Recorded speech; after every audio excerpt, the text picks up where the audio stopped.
नमस्कार, आप देख रहे हैं भारत समाचार लाइव और मैं हूं आपके साथ वैशाली। आइए रुक करते हैं आज की खास खबर पर। भोजपुर विधानसभा के नगर अब्दुल्लागंज में युवा कांग्रेस के जिला अध्यक्ष परेश नागर के नेतृत्व में मोदी सरकार का पुतला जलाया। जिस तरीके से मोदी सरकार चुनाव आयोग के साथ मिलकर वोट चोरी कर इस देश के लोकतंत्र की हत्या कर रही है, देश के विपक्ष के नेताओं को गिरफ्तार किया जा रहा है। जब तक चुनाव आयोग वोटर लिस्ट का डिजिटल डाटा नहीं दे देती एवं वोटर लिस्ट की निरपेक्ष जांच नहीं करते, तब तक कांग्रेस पार्टी पूरे देश में आंदोलन करती रहेगी। किया गया कि जिस तरह पूरे देश के अंदर वोट चोरी के नाम पर इस देश के लोकतंत्र का गला घोटा जा रहा है।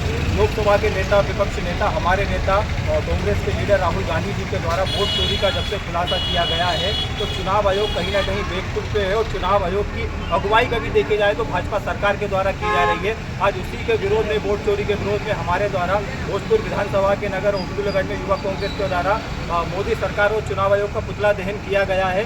वो ये कहीं ना कहीं जिस तरह से लोकतंत्र की हत्या इस पूरे देश के अंदर हो रही है, संसद के अंदर से हमारे नेताओं को गिरफ्तार किया जा रहा है। आज संसद के अंदर प्रियंका गांधी जी विपक्ष के तमाम नेताओं के द्वारा बिहार की एक महिला की टी शर्ट पहनकर विरोध प्रदर्शन किया जा रहा है। ममता देवी एक महिला है जिनकी उम्र तकरीबन 124 साल है और चुनाव आयोग को शर्म आना चाहिए। चुनाव आयोग को उन्हें फर्स्ट वोटर बोला गया है तो ये कहीं ना कहीं इतनी बड़ी धांधली पूरे देश के अंदर चुनाव के नाम पर की जा रही है। और जो सरकार दिल्ली में बैठी हुई है वो सरकार कहीं ना कहीं वोट चोरी के रूप में बैठी हुई है। तो गद्दी पे जो शासक बैठा हुआ है वो वोट चोर शासक है, जिसका हम विरोध करेंगे पूरे देश के अंदर। राहुल जी के नेतृत्व में पूरे देश के अंदर ये विरोध गांव से लेकर शहरों से लेकर सब जगह होगा। और जब तक चुनाव आयोग राहुल जी विपक्ष के तमाम नेताओं को डिजिटल वोटर लिस्ट का डेटा नहीं दे देता तब तक ये विरोध चलता रहेगा। और हमारी नेता विपक्ष राहुल गांधी जी की मांग भी है कि डिजिटल डेटा दिया जाए। और जो उस समय चुनाव हो रहा था, चुनाव प्रक्रिया के दौरान जो CCTV फुटेज थे उसकी भी फुटेज मांगी जा रही है। तो चुनाव आयोग को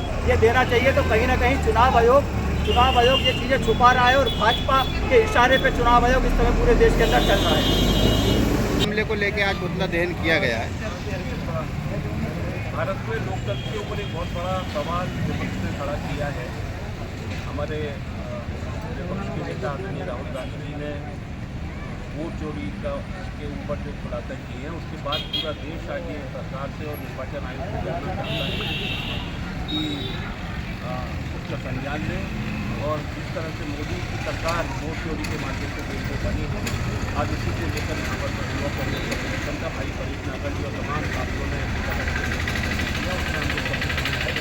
और सबकी पूरे देश की इस समय ये मांग है कि वोट चोरी का खुलासा जो राहुल गांधी ने किया है उस पर संज्ञान लेते हुए देश के अंदर संविधान बचाने की